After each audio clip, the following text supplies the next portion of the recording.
Every day's the same. We have to kill them. Kill them. Kill them. I'm sorry. Every day's the same. We have to kill them. Kill them. Kill them. I'm sorry. Every day's the same. Everything is exactly the way it was before. Kill them. I'm sorry. Every day's the same.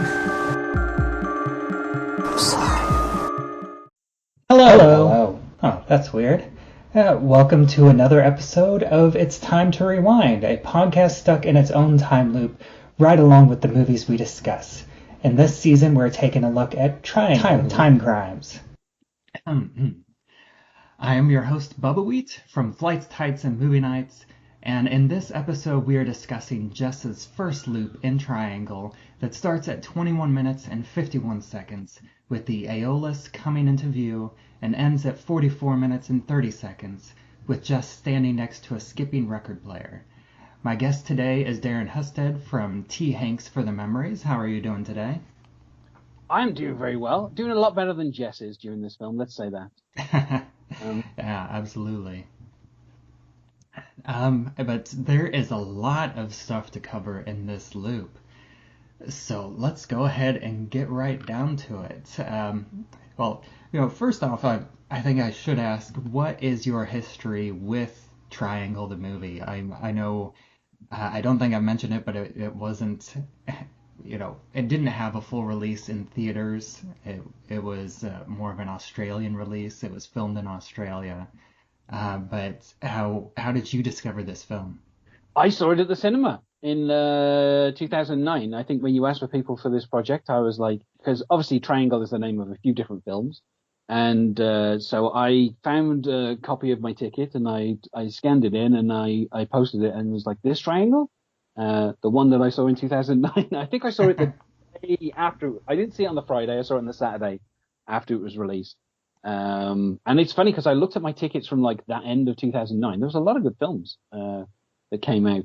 And I think I mostly just, I saw like, I have a feeling I saw a trailer a few weeks before because there were a couple of other horror films that I saw around the same time. I saw the trailer, saw Melissa George was in it. And I was like, well, if that comes out, I'll go and see it. And it did. I have a sneaky feeling it only probably lasted a couple of weeks before it was gone from my cinema. And I don't think it was showing a huge amount of times, maybe like 3 or 4 times a day. And then probably by the end, just like once a day. But yeah, so, it was out. And then, obviously a few months later when it came out on DVD, I don't think I bought it straight away. I think I waited for it to get to a reasonable price, like £4 or £5, somewhere around there. I was like, I think it's worth about that. And I bought it on DVD. I've watched it a couple of times since. So I mean, I would say I'm a fan of the film. There's a couple of friends of mine who are like big horror fans, and I know they've seen it as well and they enjoy it. So, I feel, I mean, I think maybe because it didn't get like a proper release in America, it doesn't get like enough attention. I think most of the people that I reached out to, there was only a handful of people that had seen it, and of course, one of them that was Robert Black, who, he's the other person who's very familiar with time loop movies. Yeah, and also having listened to the commentary today, at least for the part that we're covering, the director is British, I think. Christopher Smith. Yeah, so I mean, I don't think I've seen anything else that he's done. I know Creep he's only done like a small handful of movies, and he doesn't have any sort of social media presence because I looked him up, and I wasn't really able to find most of this cast anywhere. Most of the cast is not really active on social media these days. But so I mean I have a feeling that's why it got a release over here. I think the reason it got a release over here was Creep. Which is the name of a number of different films, but I think his is the one that's set in the London Underground. I think they filmed it like a couple of stations, like overnight for a few weeks, that kind of thing. That was like relatively successful, and he did a film called Severance, I think, which I remember seeing the poster for, but I don't think I ever actually remember that getting, a wide enough release that I went to see it. Before I didn't really know his style before I went to see it, so I was just like, as I say, Melissa George, that was the main attraction. Obviously, I mean, now, also Hemsworth is in there, and at the time, I don't think he was completely well known.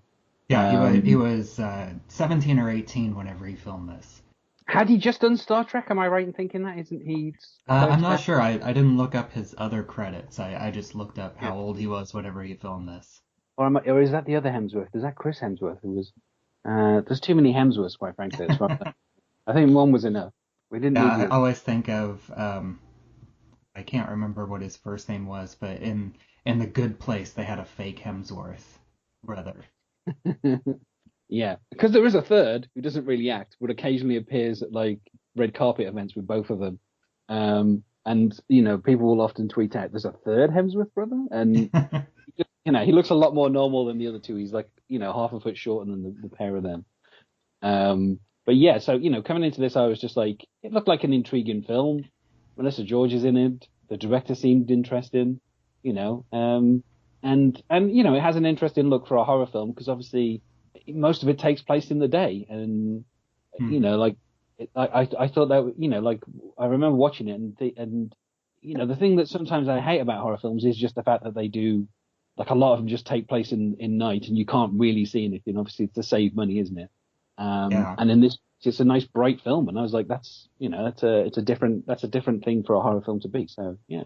Yeah, it takes place in the middle of the day in the open ocean on an empty cruise liner.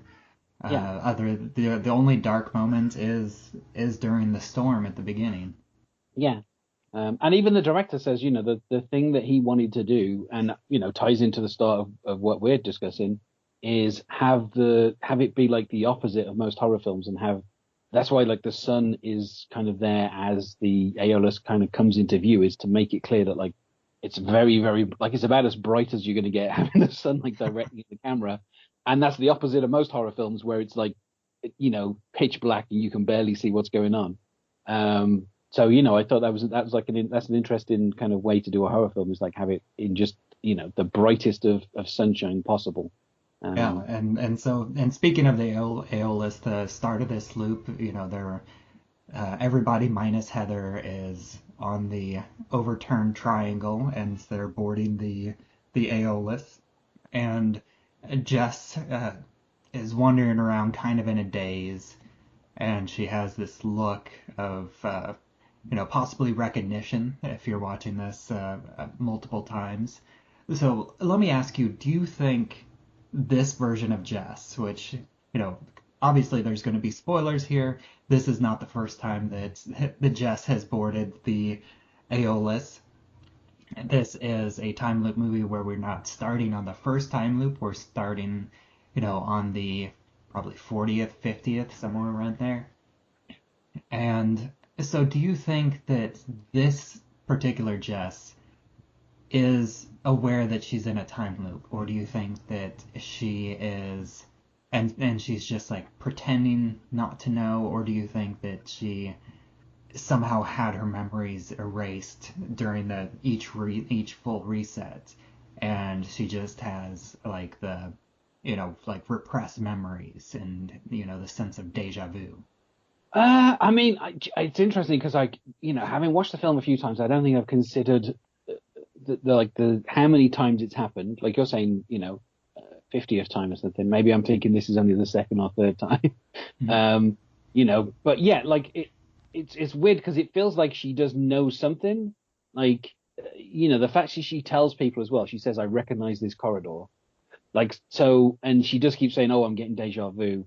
So I don't know if she's like forgotten what's just happened, and she kind of maybe has an idea that she's in the loop, or like how, like from her point of view, it feels like maybe this is like the second time that she's seen this, and she's kind of just recognizing stuff, in terms of, like you say, like it not like deja vu, but obviously if you've already actually done it, it's not really deja vu, is it? Like you are literally doing things again at the same time. But I would say she doesn't, in terms of like how she acts in this loop, she doesn't seem to know like where she's going. Like it's not like she's consciously leading people to be killed. Obviously we see, we'll see the message on the mirror, and that seems to be the only suggestion of leading people to where they need to be, because obviously that will lead to 2 people being shot and killed. So, and I think if she knew what she was doing, or she's a bit more conscious of the fact that she's in a time loop, I think she would have stayed away from Victor so that he didn't like start strangling her. Like, I think she would have been a bit more defensive, or at least a bit more prepared for that to happen. Whereas she does seem a little bit clueless about what's happening. And I think that's something the director brought up as well on the commentary. He says obviously that Melissa George, really understood what the film was about and how to play the character like in each loop.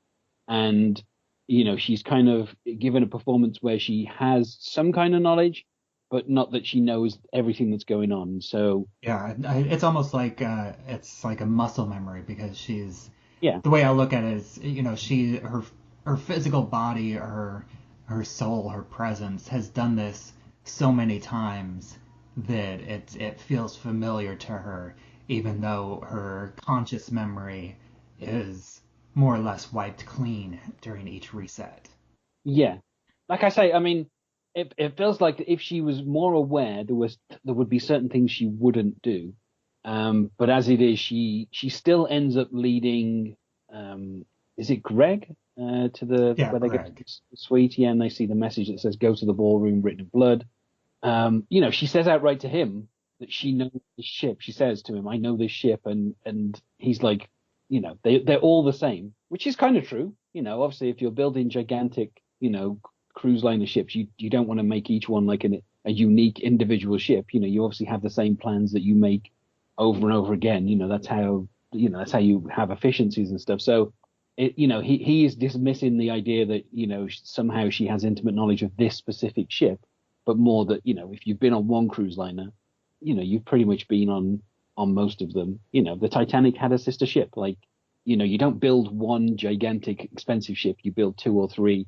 You build a fleet. That's so, stuff like that can kind of be dismissed quite easily, I think. And that's what kind of downplays some of her knowledge. I think it's just the way that some of her friends are like, it's not that, you don't know this ship, you haven't been here before. And yeah, and early on, as they start to walk the hallways of the ship, that the film does a good job of showing how these hallways, they look like hotel room hallways with doors on either side that just like feels like it goes on forever.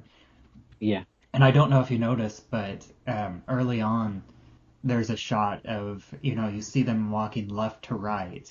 And then in one continuous shot, the camera goes, and then the camera turns to the left. And then we see them again walking left to right. And it's, if the music was different in a different movie, this would almost feel like a Scooby-Doo style gag. Yeah, and the director actually pointed that out. He said he wanted the audience to feel a bit, lost in terms of where they were exactly. So obviously that shot is doing that. You don't know, like you wouldn't be able to figure out where they've just come from and where they're going to, because of the way that kind of shot changes. And he actually said haunted house. He said obviously, it's obviously a big like ship, but he wanted the feel of like a haunted house film. Yeah, or like, Alien, the big empty spaceship. Yeah. So you have this vast, like, building or ship in this case, and we don't fully know where everybody is. And, the fact that, like, Victor kind of disappears so quickly, again, a bit of a horror cliche, isn't it? Like splitting people up and having people disappear and stuff. And then obviously when we see him just again, one step away from him saying, "I'll be right back." Yeah. Although obviously, like there is when Victor goes off, obviously Greg's like, I'm going to go find him, and the 2 who stay behind, is it Sally and Downey are the names? Yeah, Sally and Downey. Yeah, he's like, stay here, we'll go and find him, and then we'll come back to this point. And then obviously, I think is it Sally or Downey? I can't remember which one. I think it's Sally who wants to go after them, and Downey's like, no, listen to what Greg said, stay here. And so there is like a little bit like subverting the kind of horror film cliches of, everybody splitting up and going off in different directions, but also obviously embracing it a little bit with, Victor disappearing and then Greg and Jess disappearing. So it does give us, the smaller groups, which obviously that's you've got to do it in a horror film because otherwise it ends up like that thing that Abed did in the one episode of Community where people just stand back to back with knives in their hands and don't move. Like you can't be too sensible, otherwise there is no film. Yeah. But still, there's a tiny bit of sense, and I think that's it also shows the kind of characters that each person is. Like the fact that Sally and Downey are willing to stay behind, whereas obviously Jess, she has this need to kind of go and find Victor, and Greg obviously is also being protective of Jess and going with her. So it's a nice little kind of character moment for each of them. Mm-hmm. The director does say the film is about Jess, so there's little time spent on everybody else because basically they've just got to die. Yeah, I think there's, there are very few scenes that are other characters without Jess in them. Yeah, but there were some nice little moments with Sally and Danny, so you did get an idea of, and the same with Greg. You got an idea of their characters in this first loop very quickly. Something obviously that then gets played on later on in the film as we go through. Yeah, and then the first real landmark that all the characters come across is this picture of the ship, this old black and white picture showing them the name of the ship and the meaning of it. That's named the Aeolus, who was the father of Sisyphus, and of course Sisyphus, what most people know, and of course they repeat it in the film, is he's the one most well known for his punishment in the underworld, as he has to roll a boulder up a hill, and then as soon as it gets near the top, it falls down. And so it's this task that is never completed. It's doomed to continue this unending loop of basically a meaningless task. Yeah, Sisyphus also known for his extremely nice handwriting, but there's just no way to work that into the film. Quite frankly. And I did look up a little bit more, and Aeolus is actually, his name is attributed to actually a few different characters in Greek mythology, and some of their backstories actually overlap depending on which story you're looking at. And besides being the father of Sisyphus, he was also like the father of the Aeolian race, the king of the floating island of Aeola, and the god of the winds. And that one does come up a little bit later. Yeah. I was going to say, God of the Winds, I think, is they say that as well as about the stuff about Sisyphus as well, don't they? They mention, as the ship approaches, someone says the name wrong, don't they? I can't remember which character it is, and then they get corrected. Yeah, Victor says Aeolus. Yeah. Showing his meathead tendencies, I think. Yeah, and I think it's funny, too, that that Sisyphus's brother was named Salmonius. And now, have you ever seen the classic Kevin Sorbo Hercules: The Legendary Journeys? No, I mean, I was not a fan of the Hercules TV series, though I did watch what was Xena? Xena. Yeah. Xena, yeah. I did watch Xena. I didn't watch Hercules. Yeah, I did think that it was funny that those characters are connected, because in Hercules: The Legendary Journeys, his best friend, his sidekick character was Aeolus. Although I think they emphasized the E, they called him more Aeolus rather than Aeolus. And the comic relief merchant character was Salmonius. Oh, okay. Yeah. I mean, I get, it's weird because, like, obviously, these days Kevin Sorbo is a terrible human being. Yeah. I remember at the time, obviously, Hercules: The Legendary Journeys, back in the kind of mid 90s, people, it's fairly well received, but I don't think anyone was like, oh, it's a good lesson on Greek mythology or anything like that. But I think obviously, they used, like you say, these different character names. So I guess it would be a good kind of introduction if you were watching it as a kid and you heard some of these names and you'd be like, oh, I wonder, what that character was, and just the way that they used them obviously would be a bit different to, the legends.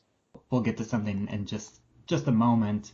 But before that, we do get the moment with Victor finding Jess's keys on the floor. And I think that's our first, other than just the general sense of deja vu. It's our first real sense that something is going on here, and I think our first kind of real evidence of a time loop as a possible explanation. Yeah. The director did mention that obviously, Jess is the one experiencing the time loop, but for everybody else, they try to rationalize the things that kind of don't make sense. So I think they're like, suggesting that Heather took the keys and maybe she's been on board and she's dropped the keys and that's how they got here. And there are other things as it goes, as we go through where Jess is kind of saying one thing and everybody else is basically saying, no, that doesn't make any sense. It's actually this, there's when she mentions like, people rescued them and then they're like hiding. I think Greg's like, yeah, like they like to mess around. Like, yeah, I wrote that down. Whenever we get to that part in this time in this loop, she think Sally's rationalization is the Heather, and other than that, Heather isn't really discussed too much. She just kind of disappears, and what happens to Heather? Do you have a theory about what happened to the real Heather, like the first Heather? I don't know that I've given it that much thought in terms of because the character disappears so quickly from the film. Mm-hmm. And the main focus of the film obviously is the loop-in and like we say, it's 95% with Jess. I don't know that I've ever really given it that much consideration. I mean, do you have a theory about what happened to the prime Heather? Well, I agree with some of the theories online that think that Heather is actually the only one that survived, and that's why she's not in the main part of the time loop, because she survived, she was rescued, and all the other characters are dead. So that's why they keep reliving this portion of the time loop. Yeah, I mean that makes sense. That like she's the only one who kind of got away from it. I mean, I like I say, I don't think I've considered anything else. So that's if that's the theory people have got, that seems to make sense to me. That she's, she like goes in one direction, and then everybody else just gets kind of stuck in this loop, for the rest of time. Yeah, and I think Heather as a character, like her reason for being in this film is honestly, it feels like she's more of a character trait of Sally. Like her being there was because Sally brought her friend to hook up with Greg. Yeah. And on top of that, like if Heather was here, then it's not really explored very deeply, but there is a bit of romantic tension between Greg and Jess. I think if Jess wasn't in such a daze through the beginning of this movie and then transitions into the crazed killer by the end, it would have been more blatant, the attraction between Jess and Greg, because I think it's mainly just kind of hinted at in the scene with them on the boat, and then it's kind of dropped in favor of the actual plot beats after that. Yeah. But of course, she is Melissa George, so I could understand pretty much anybody, being attracted to her, and so I would ship anybody in this film with Jess. I mean, but yeah, I was going to say, I think at the start of the film, it feels like there is going to be the kind of love triangle thing between Greg, Jess, and Heather, and then obviously Heather disappears, and then that kind of falls by the wayside as it turns into Jess becoming like we say, like a crazed killer. So but yeah, I can see that it's kind of there, but good luck to Heather for basically getting out of this mess and not being caught up. Yeah, and one other thing that I'll mention with the keys is I feel like this is another instance of the triangle, the three, because there's three pictures whenever she holds up the picture of her son to her heart locket. I believe there's a picture on each side of the heart locket, and then the picture of her son on the keys makes three. And that's something that's repeated a lot in this film, is this concept of threes. Like that and the reflections. Yeah, and the triple reflection that we get obviously when they walk into that room with the the band, like the dining hall Yeah. with all the food. And yeah, the next kind of background thing is like on the drum there is the A and the O. And I think that's kind of an interesting symbol because like one of the legs is going all the way through the O. So it's like you could look at it. I've figured out a few different ways you could look at it. I think you could theorize that it's almost like the A is killing the O because the A is going Yeah. it's The going aim all the of, way through the O. And it's also turning the letter O into like a zero because a lot of times the O with the line through it is how you differentiate between O's and zeros because the yeah. zeros have the line through it and the O doesn't. And it's also could be thought of as like the alpha and the omega, which that ties into like Christian symbolism because that God in one sense is referred to as the alpha and the omega, the beginning and the end, as being like ever present. So it's like the characters in this, they're ever present because they keep reliving this moment over and over. And then I think the most basic way to look at it is it's the first two syllables of the Aeolus. Like it's not the first two letters, but it's the first two syllables because it's Aeolus. Yeah, that makes sense. And then, of course, in this dining hall, we do have this giant table of fresh food.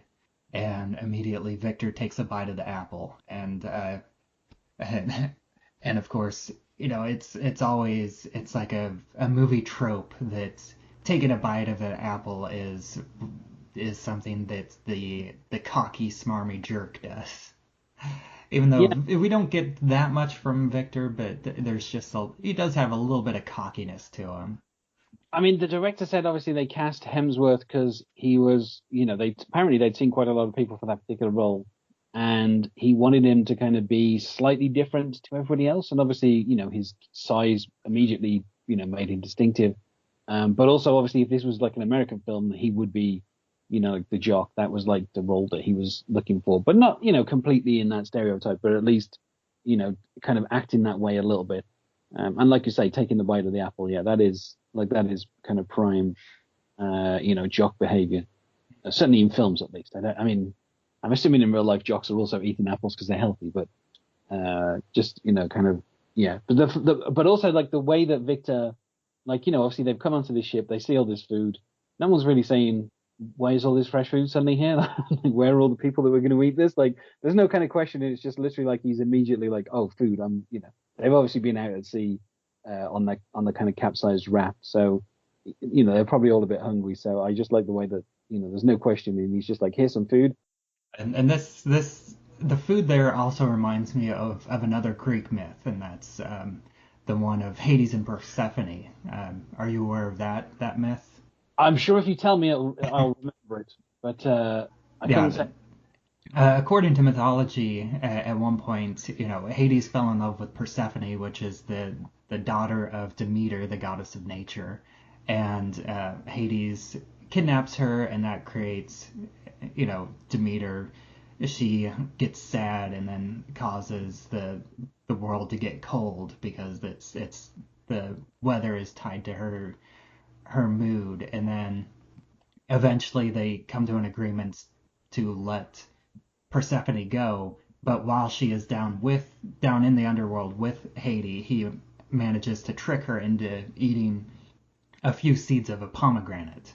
And so because she ate food in the underworld, that means that for 4 months out of the year, she has to come back. To eat the fruit of one's captor meant one would have to return to that captor. So Persephone would return to the underworld 4 months of the year, and that's why we have winter. I mean, if there's one thing I know about Greek gods, they love following the rules, and that makes complete sense. I mean, what I do enjoy about some of the myths is how they explain things, and so like, yeah, of course, we have winter because this person goes to eat these fruits. I mean, like, yeah, it makes complete sense. Like, Obviously, the Greeks drinking a lot of wine there and kind of coming up with these things. But yeah, I can't say I'd heard that story before, but I do like that as like an explanation of like, oh, she ate something, so that means she's got to come back and eat it later on. Like, And okay, I haven't followed this theory through to the next two loops, but I do know in this particular loop we see Victor eating an apple, and then later we see Downey eating a banana. okay, yeah. So I'm curious if later, as I revisit the later loops again with this theory in mind, if that ends up playing out for me. Go It ahead. makes sense that like within each loop that Victor's got to eat, so he just keeps returning to this ballroom full of food and always eats an item through each loop. Like that would make sense if it's playing off that myth. Yeah, and then we have this moment with the time where Greg's watch says that it's 11:30, and Jess and the Aeolus's clock both say 8:17. I think Greg's watch makes sense um, based on the day's timeline, because the sticky note at the beginning said that she was supposed to meet them at the dock at 8:30. So it's conceivable that it's been 2 hours. That you could say that the getting the boat out to the storm took an hour, and then it was a very, it was like a myth, almost a mythical storm that probably, began and ended in the span of possibly only like 30 minutes.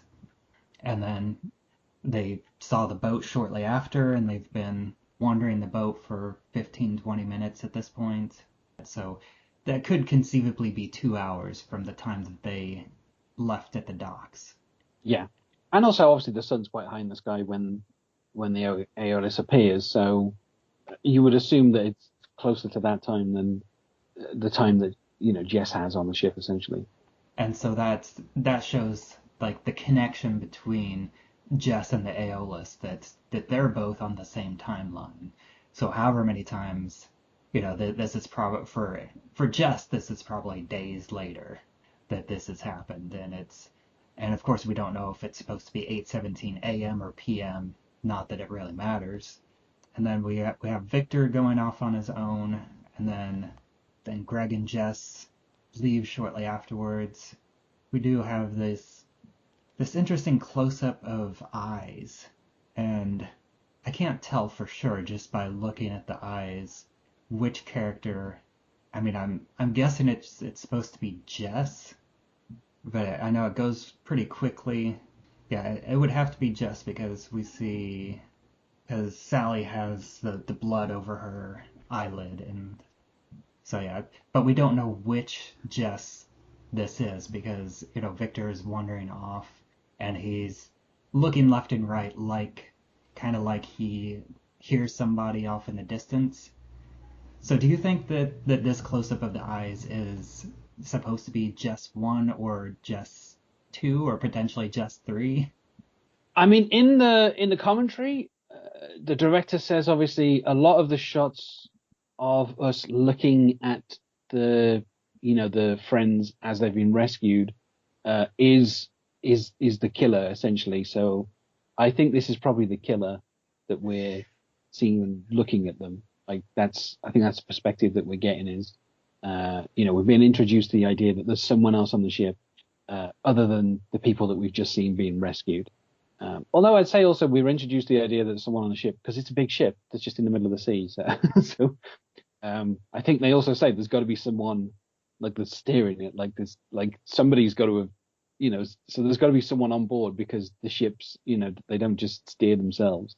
But yeah, I think we're gradually being introduced to the idea that there's someone there who is not, the group of friends that we've already seen. Yeah, and then we have Jess and Greg walking off by just the two of them, and this is where Greg gives his theory that it's just the crew hiding, the entire crew of this giant ship is hiding and just blowing off some steam to mess with them. And he thinks that Jess is still in shock, and I think it's interesting that Jess denies that she's still in shock, that I think that kind of hints that she is like kind of in her right mind. I mean, also just the idea that a ship of like people would rescue this crew, like this group of friends, and then go hide is just an insane thing. Anyone would think.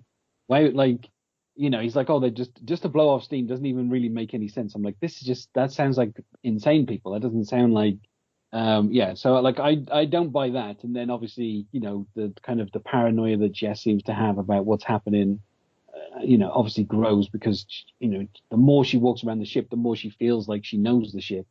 And Greg says, "Don't you see that this is all just in your mind?"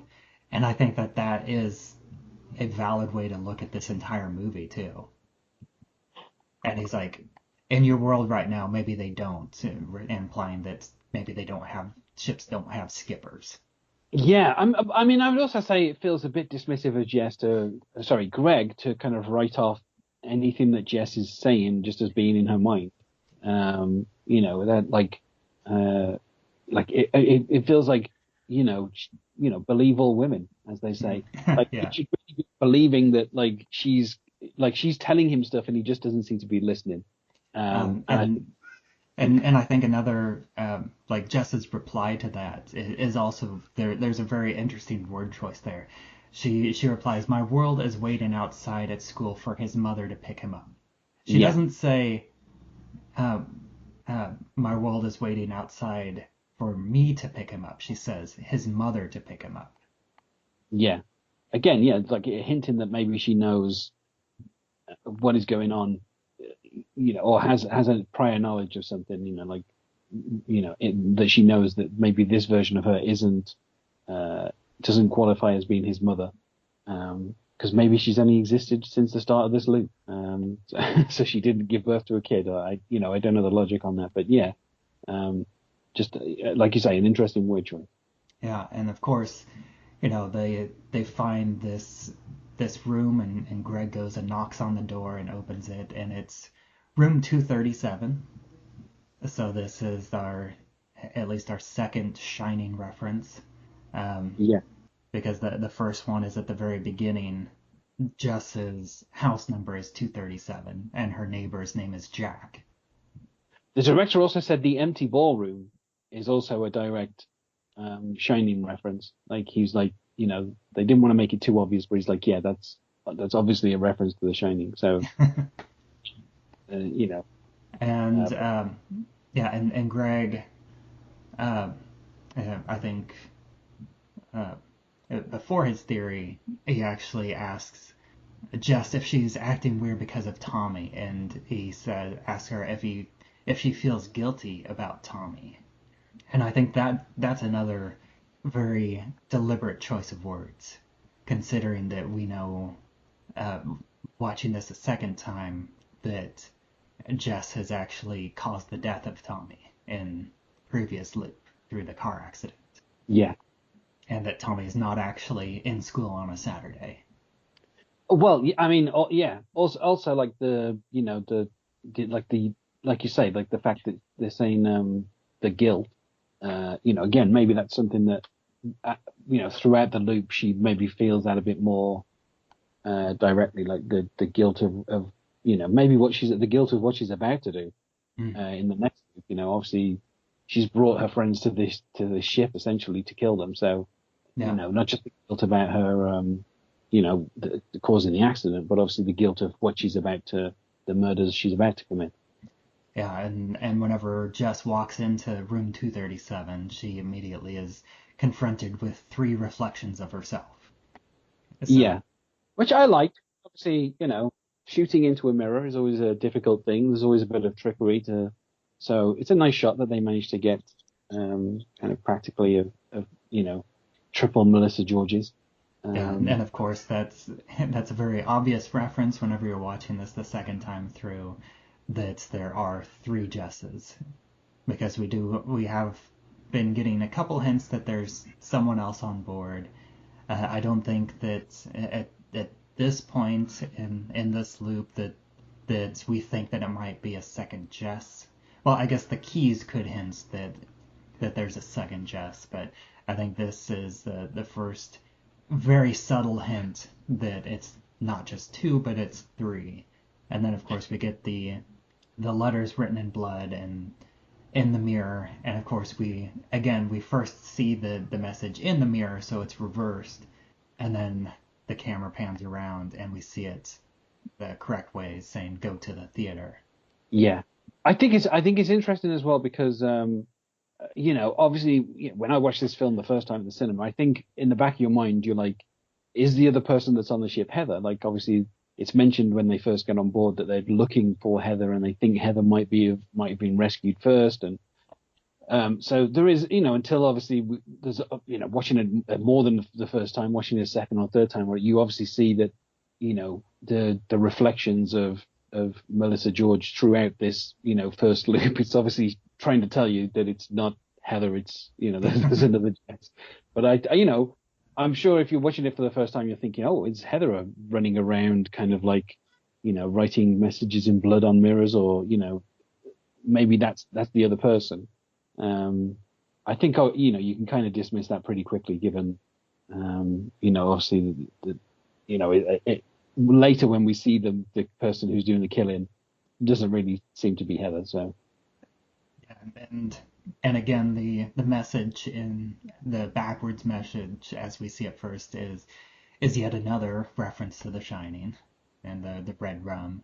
And then we get, a couple more shots of wandering. We see Victor wandering around, potentially seeing something. And then we have Greg and Jess separating. And then we go back to Downey and Jess following the trail of blood. And this is where Downey's eating the banana. Yeah. It's Danny and Sally that follow Sally spots the blood first, and then they both follow the trail, don't they, to the theater. Yeah, to the theater. And this is where we get the and I do kind of love that Downey just throws a banana peel overboard, just casually. And we get this big mural at the back of the theater that I referenced earlier, and it's a ship, like a big old sailing ship that's in the middle of a storm, nearly capsizing, and you have a head in the clouds that's blowing the wind against the ship, which is potentially supposed to be referencing Aeolus as the god of the winds. Yeah.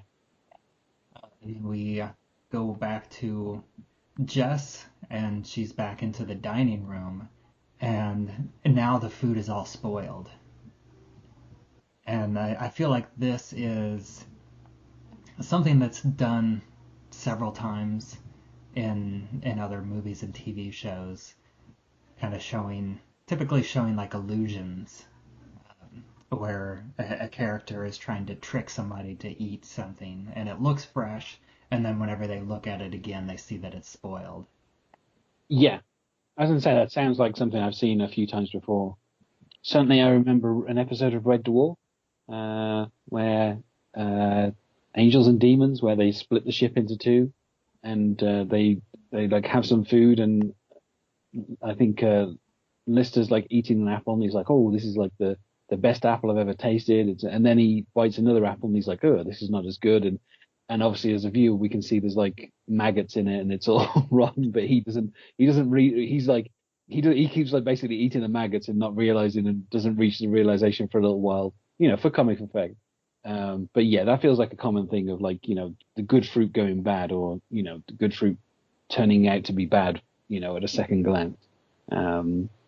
Get Victor just wordlessly attacking Jess, and he's covered in blood, and Jess wins out until she eventually digs her finger into this wound, this mysterious wound in the back of his head.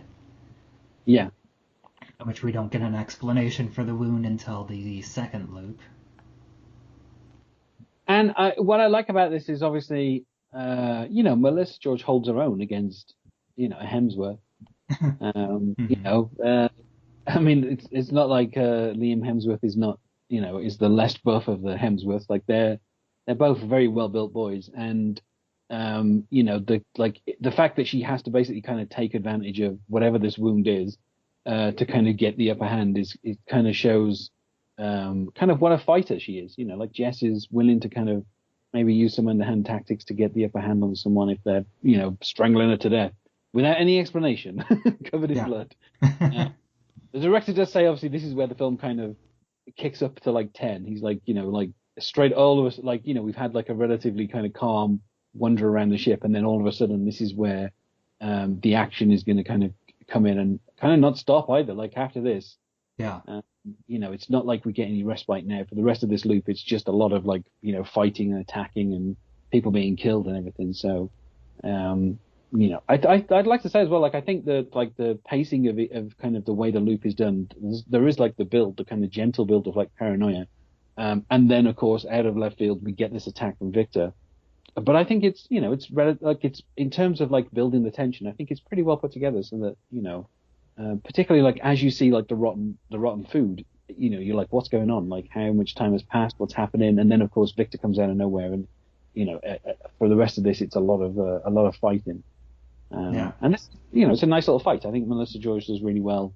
And I think I do think you get the impression that even though Victor is much bigger than Melissa George and Jess, that you get the impression that he is probably weakened from his head wound too, and from the fact that he had been bleeding out, and this is kind of his last gasp already as it is.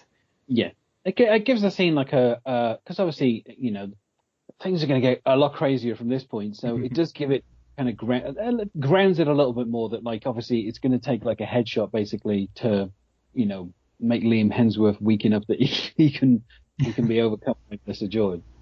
Although a lot of this film is basically how much Jess is willing to fight for things, so I wouldn't underestimate her, even if people weren't mortally wounded and basically on their death rattle. I think she'd still be able to hold her own against him. Yeah, and then she goes into the theater, and we see Greg already dead, with a chest or stomach wound. Yeah, the chest wound, and Sally and Downey there, kind of covered in his blood, and Sally immediately starts calling her a crazy bitch and saying that that she's the one that shot him. So I think this is really the clearest proof that we have that the other person on board is Jess. It's another version of Jess. Yeah, and the thing is, this film isn't going to keep Sally or Downey around for long. They, we hear like a gunshot, and then, which is obviously the one that kills Greg, and then obviously immediately, Sally is shot, and then Downey is shot, and then Sally is like properly shot and killed. Like they don't hang around long enough to kind of explain what's going on or get any answers. Like it's like I said, like we're straight into the action, and I kind of like how quickly, obviously they're victims in a horror film. They've got to be killed pretty quick. Even the director says that. He says, we haven't really got to know Sally or Downey that much, but they're going to be killed pretty quickly. Yeah, and that's the purpose. And we get our first look at the baghead version of Jess with her coveralls and the ammunition bag with the eye holes cut out. Yeah, directly, as the director said, a reference to Friday 13th Part 2. He said he was a big fan of Jason Voorhees before he put on the hockey mask, and he was looking at a practical way, obviously, to hide the face of the killer, and he just decided that was a pretty good homage to stick in here. Yeah, and I thought that was I think that's a good choice. I think it's a good look for her. It does, the coveralls do help add a level of misdirection, because they do give her a more masculine frame. So whenever you first see her, you could very easily be under the impression that it's a man rather than a woman, to throw off first time viewers. And I think I believe it's the second loop whenever or no, it's the third loop whenever Greg sees Jess in the baghead, and he thinks that she's a man until he sees her shoes, and that's whenever he realizes that it's Jess. And I did just recently listen to the podcast You're All Doomed. I just binged through that, so I heard them talk about Friday the 13th Part 2, as well, and I do appreciate that connection too. I think it's interesting because, the director was saying, obviously, they've got to hide the face, but he didn't want it to be like too elaborate. Obviously, later on, we've got to see Jess come up with this disguise, and it couldn't be something elaborate. It couldn't be a hockey mask or William Shatner head or whatever. Like it's got to be something quick and easy. And obviously the fact that it doubles up as a reference is just helpful. Yeah, and so Jess 1 now runs off, and we have we got some shaky cam footage, and the lighting is very different.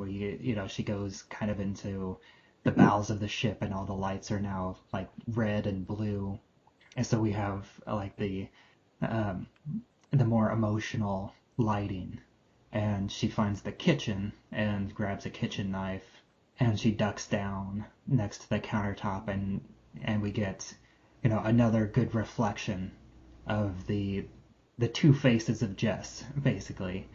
And I think another way you can look at it is this is also another representation of the three Jesses, because you have Jess 1, and then you have Jess 2 represented by the reflection, because at this point Jess 2 is mostly just an observer. She's not interacting with any of the group. She's just kind of watching it. She was the reason for Victor's head wound, but we won't know that until next time. But aside from that, Jess 2 is mostly an observer, and I think that's a visual representation through this reflection in this shot. And then of course Jess 3 is the masked killer that's chasing her. Yeah. And interestingly, the fight between the two is on a set, and then when Melissa George starts running and it turns into the shaky cam, that's on an actual boat. All the stuff in the engine room is like an actual, actually on an actual, the engine room of an actual boat. And I think the kind of the change to the to the boat helps with like you say, with the change in the lighting and stuff. I think that was more out of necessity of like how they could light, the engine room of a boat. But it does kind of mark out the fact that we're in a different part of this loop now. Like the killer is now chasing her, and the lighting changes to reflect that, and the location changes as well at the same time.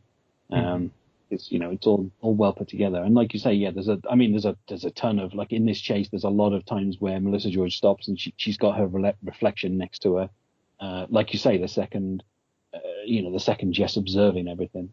Always kind of there, wherever she stops, there's always a mirror of some kind that's kind of showing her. Well, we can also then see the killer in the distance, so we do get like the three of them. And then she goes up to the deck of the boats towards the lifeboats, and we see that all the lifeboats are missing. We just see the dangling hooks. So let me ask you, do you think, because my postulation is that that we're seeing like 40 or the 40th or 50th some odd loop for Jess. Do you think if this was, let's say, the first loop, if maybe she tried to escape by lifeboat, and the first 6 or 7 loops, maybe she tried to escape by lifeboat, and that's why they're gone, because earlier versions of Jess have already used them up? Or the killer has always managed to get to the lifeboats before her and release them, so she has no escape, to keep the loop going. Maybe. But yeah, it feels like that is the strongest indication that this definitely isn't the first loop, is the fact that there's stuff that's already been, like you say, the lifeboats have already been released. So like they've been there for some time. This isn't like the first 5 minutes of them doing this. This is like you say, it could be the 50th, could be the 51st, could be the 2nd or 3rd, but certainly this isn't the first time that this has happened. Yeah, and then this leads into the fight between the two Jesses, and I think it's funny. I'm looking at it now, but I think in this scene, whenever Jess 3 is pointing the gun at Jess 1, I think this is most likely a stunt double, because those are very manly looking hands on the shotgun. Yeah.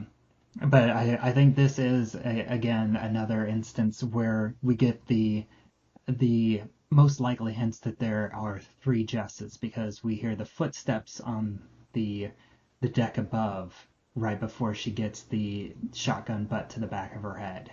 Yeah, and I think as well, obviously, that also, because that's the distraction, isn't it? That's how she manages to get away and then grab the axe, and then she throws something, does she? I can't, what was it? Well, in this part, she gets hit in the back of the head, because I think in this one it's the distraction that causes her to get hit, because I think for Jess one to get the upper hand, it's her muscle memory, because she's able to grab the shotgun and move it right at the moment that Jess 3 shoots. And I think that the reason she's able to do that is because of like her muscle memory, because she remembers being in that position. Yeah, and then when she gets away, that's when she goes to grab the axe. Yeah, and she throws the valve knob down the hall. I knew and I wasn't completely clear on exactly what it was that because she throws it so quickly. Yeah, she throws it down the hall, but then again, Jess comes up behind her.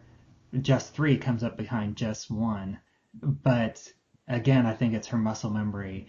In this case, because there's not the distraction of the footsteps, she turns around that time because she remembers that the distraction didn't actually work.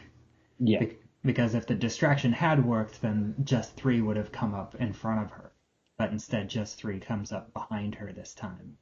But she remembers that, and she gets the upper hand against Jess 3 and throws Jess 3 overboard, thus basically restarting the bigger loop, because you have the big loop with the 3 smaller loops inside of it.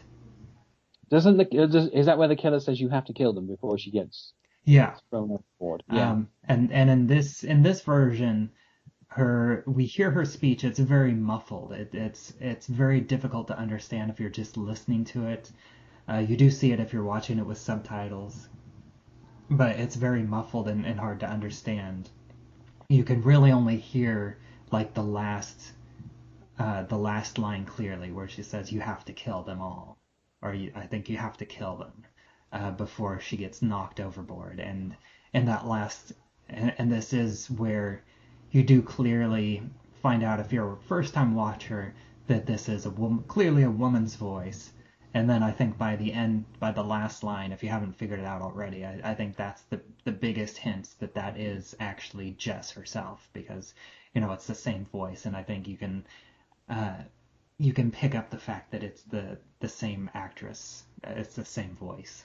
Yeah, the director did say for the third loop, he just copied and pasted this fight and said, but you're with the other person, like you're with the instead of being with the Jess, you're with the Jess who's got the bag over the head. Like he said, like that's the change of perspective. But yeah, he did admit to just basically copy and pasting like a couple of pages further down into the script, rather than having to retype the whole fight all over again. But that leads into like the not, I was going to say an effect shot, but it's not an effect shot. It's a practical shot where we go through the mirror. Oh, that's interesting. Yeah. We have this. She goes into this room where a record is playing, and it's like it's skipping, and the music that's playing, it's a recording of Anchors Away, and it's a recording performed by Glenn Miller and his orchestra.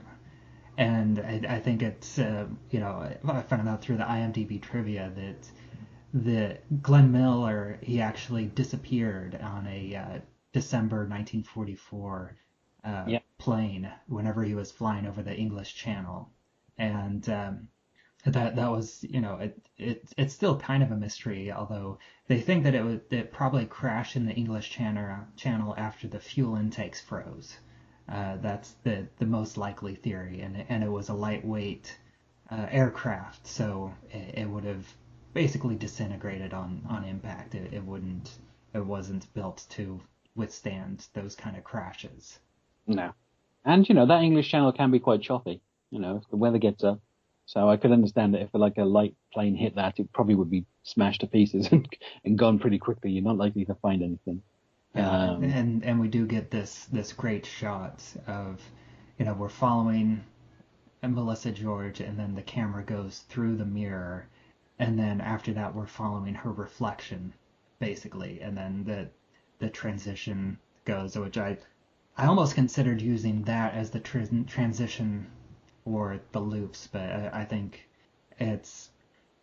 I like the technique of the record skipping, because she resets the record back to the beginning of the song, and then she goes out and she sees herself and her crewmates on the capsized triangle. Yeah. And we realize that now she is becoming Jess too, and she was the person that they all saw, because they did all see somebody on the ship, and now she's realizing that they all saw her. Yeah. That shot it's a big room and it's a hole in the wall. That's how they did it. Such a simple, and they had the body double. So when it switches to over the shoulder, it's a body double, and they do the Groucho Marx trick effectively of just like mirroring each other.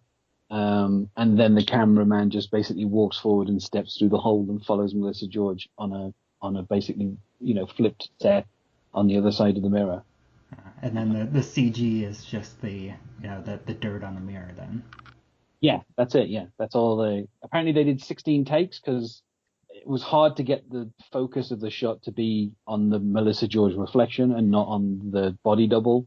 And apparently, it took them a few tries before they figured out how to kind of do the choreography of it, so it wasn't distracting. You weren't focusing too much on the body double and ignoring the reflection. But it's a great shot. It's one of those things where you see it and you're like, oh, that's like, and also it fits thematically of like, we're now, as Milhouse said in that one episode, they're through the looking glass, people. So yeah, like it literally, you literally go through the mirror, and like you say, like the seeing the friends and then them seeing her, it immediately ties it back in. And I think obviously when you're watching it the first time, you're like, oh, wait there a second, and like now you kind of get what's been happening, and now I think your interest is piqued as to like, oh, what's going to happen with this Jess? It's going to obviously explain a lot of the bits and pieces that have been happening in the first loop for the viewer. Very sad.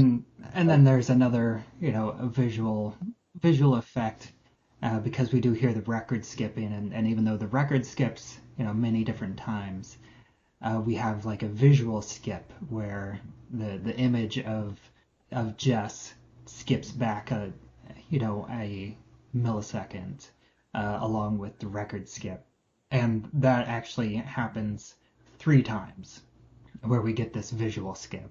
So that's yet another instance of things happening in triplicate. Yeah.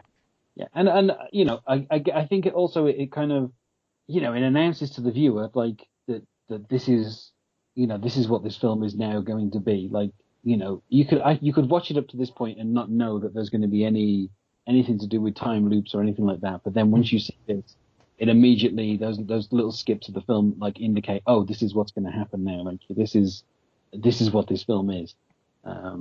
Much like in Groundhog Day, when you get to the first repeat of the first day and you're like, you're hearing Sonny and Cher again, and you're like, oh, this is what the film is going to be. It's like, yeah. And I think it's a good way to reveal it, just going through the mirror and realizing that now you're going to see things from the other side of the mirror, essentially. Everything that you were seeing before, you're now going to see from a different point of view. So yeah, it's a nice up little. Up is down, black is white. Yeah, cats and dogs living with each other.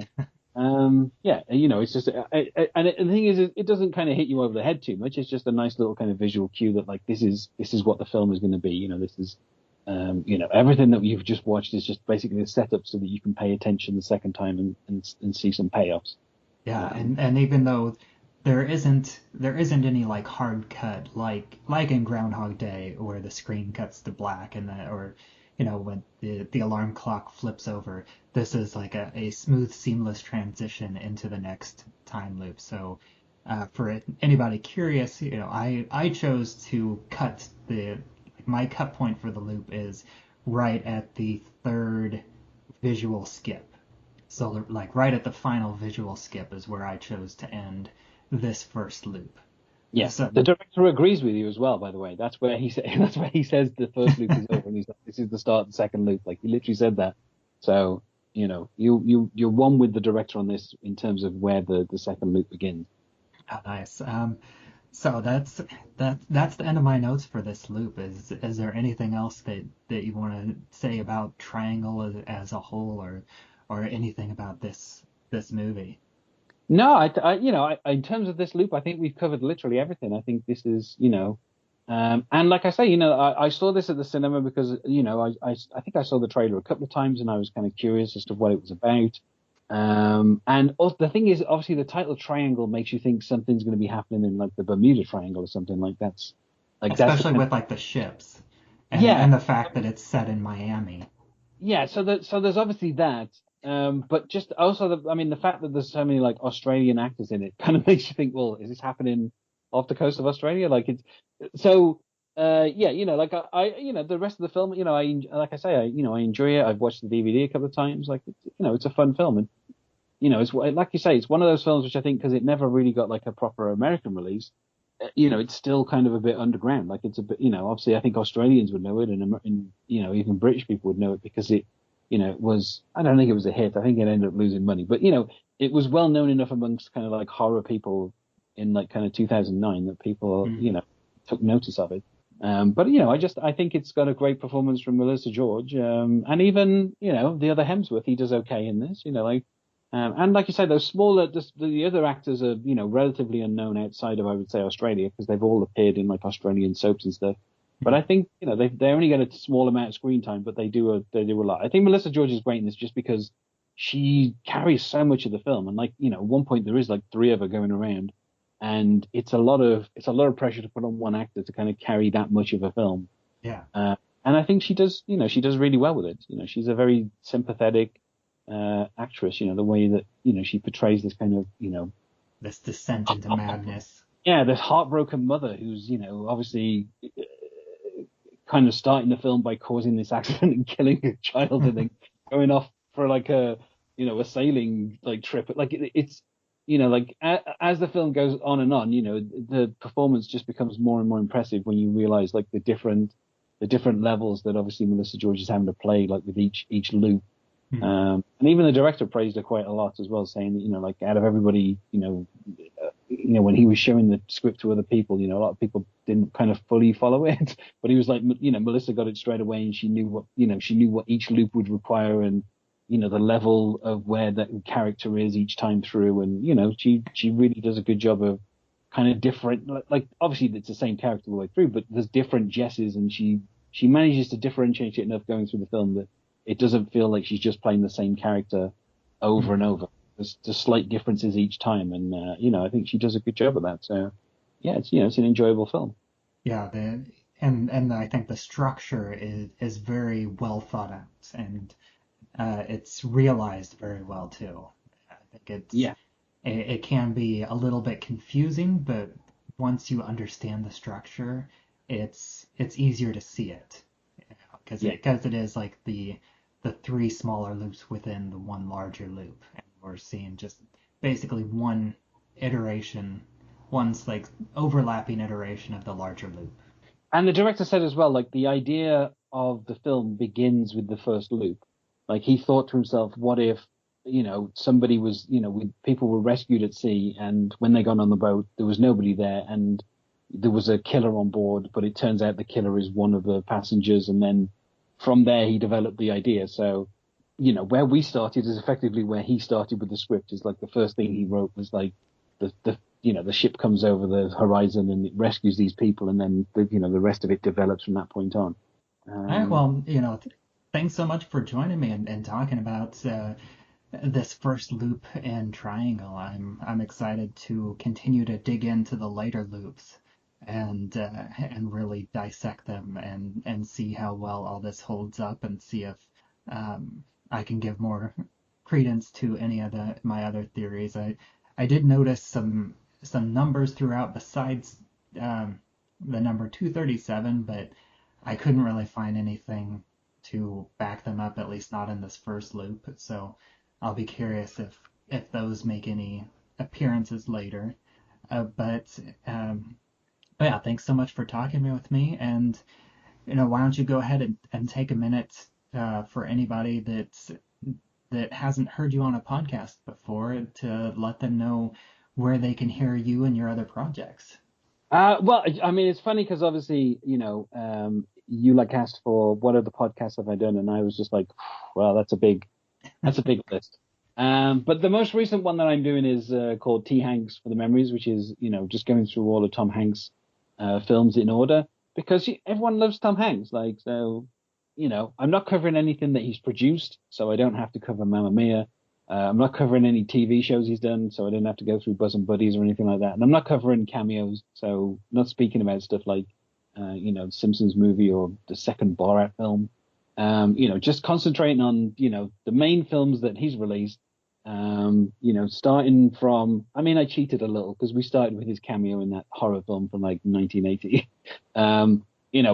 And I also covered Mazes and Monsters, which is a TV film, but from Splash onwards, just covering films that he released, and just kind of diving into to the good films, which he's got a lot, but more recently the bad films, which for some reason Ron Howard keeps appearing as the director of. So, but yeah, at this particular point, that's probably going to be going to the end of the year, just so I can get up to date with what he's doing. And then after that, it's just going to be whenever he releases a film. So I think certainly I'll be covering up to Elvis before the end of the year. But he's got a couple of other projects like Pinocchio and Asteroid City and A Man Called something. I can't remember the name of the other, but he's got a few films that he's doing at the moment. So those might end up being covered next year. But yeah, so that's the place you can find me. If you want to follow me on Twitter for that, it's the extremely awkward T_Hanks FT memory. The only way I could take such a long title and squish it down for a Twitter handle. So yeah, if you want to follow us there, and obviously episodes were weekly to start off with, but then I quickly found out that was going to kill me. So I reduced it down to fortnightly at the moment, just to I was covering it pretty quick, and I felt like I could slow down a little bit once I got to the new year. So every other week, new episodes talking about Tom Hanks. Currently around the point where we're near like Bridge of Spies, and some of the more obscure stuff coming up like Ithaca and Hologram for the King, and stuff that people I don't think have ever seen. Yeah, I haven't seen any of those myself. Yeah. So, but by the end of the year, I should be fully up to date with like Elvis, which as we record is coming out in roughly a month's time. And then at that point I'll just kind of keep covering Tom Hanks films when he releases them. Yeah, and if you're curious, if anybody listening is curious about his other projects, I will have many, if not all of them, in the show notes. And as it's always, like 11 and 12, so that's a lot of stuff to put in show notes, quite frankly. Yeah, I'm getting up there. This is like my 6th or 7th project, so I know how it feels, and I think at one point I had 3 of them running concurrently. But for anybody that wants to get in touch with me, I am Bubbawheat. You can reach me on Twitter at Bubbawheat. You can follow this show, It's Time to Rewind, on Anchor.fm, as well as anywhere else that you listen to podcasts. I have a Facebook group, It's Time to Rewind, a time loop group. You can join that and discuss this podcast or any other time loops in other media, movies, TV, anything else. It's all welcome there. Kill them. You have to kill them. You have to kill them. You have to kill them. You have to kill them all. I'm sorry, Darren. Ah!